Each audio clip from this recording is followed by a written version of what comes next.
எப்போவுமே ஒரே மாதிரியே வந்துட்டு நம்ம சமைக்கிறதுக்கு போர் அடிச்சிருச்சு. இன்றைக்கி வந்து ரொம்ப ஹெல்த்தியான பீன்ஸ் தான் எடுத்திருந்தேன். பீன்ஸ் நிறைய பேருக்கு பிடிக்க மாட்டுது, அவாய்ட் பண்ணிடுறீங்க. பீன்ஸ் எவ்வளோ நல்லதுன்னு சொல்லிட்டு நிறைய பேருக்கு தெரிய மாட்டுது. சரி, இன்றைக்கி வந்து பீன்ஸை எப்படி ட்ரை பண்ணி பார்த்து சாப்பிடுங்க. உங்கள் பசங்களுக்கும் பிடிக்கும், உங்களுக்கும் பிடிக்கும். ரொம்பவே நல்லாயிருக்கும். பீன்ஸை வந்து லேயர் கட் பண்ணி தனியாக வச்சுக்கலாம். அதுக்கப்புறமா தேங்காய் ஆட்டி வச்சுக்கலாம். அதுக்கப்புறமா வந்துட்டு வெங்காயமும் பச்சை மிளகா கருவேப்பிலை இது மட்டும்தான் வந்து வச்சு நறுக்கி வச்சுக்கலாம். ஏன்னா இது மட்டும் தான் போடணும், அப்போ தான் டேஸ்ட்டாக இருக்கும். இந்த கூட்டு இப்படி செஞ்சால் தான் டேஸ்ட்டாக இருக்கும்.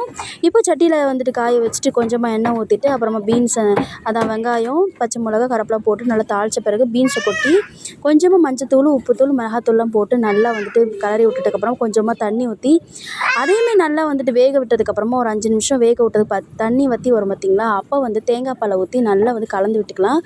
அப்புறமா கலந்து விட்டதுக்கப்புறமா இன்னும் அதுவும் நல்லா தேங்காய் பாலும் வற்றி வரும் பார்த்திங்களா, அந்த நேரத்தில் வந்து கொஞ்சமாக கொட்டை பேவருக்காக போட்டு இறக்கிட்டு சுட சுட சோறு அப்புறமா பீட்ரூட் ரசம் மாசி தொக்கு இந்த பீன்ஸு கூட்டையும் வச்சு சாப்பிட்டு பாருங்கள். அல்டிமேட்டாக இருக்கும். ட்ரை பண்ணி பார்த்துட்டு எப்படி இருக்குன்னு கமெண்ட் சொல்லுங்கள். இந்த மாதிரி வீடியோஸ் வரணுன்னா என்னோடய சேனலை சப்ஸ்கிரைப் பண்ணிக்கோங்க.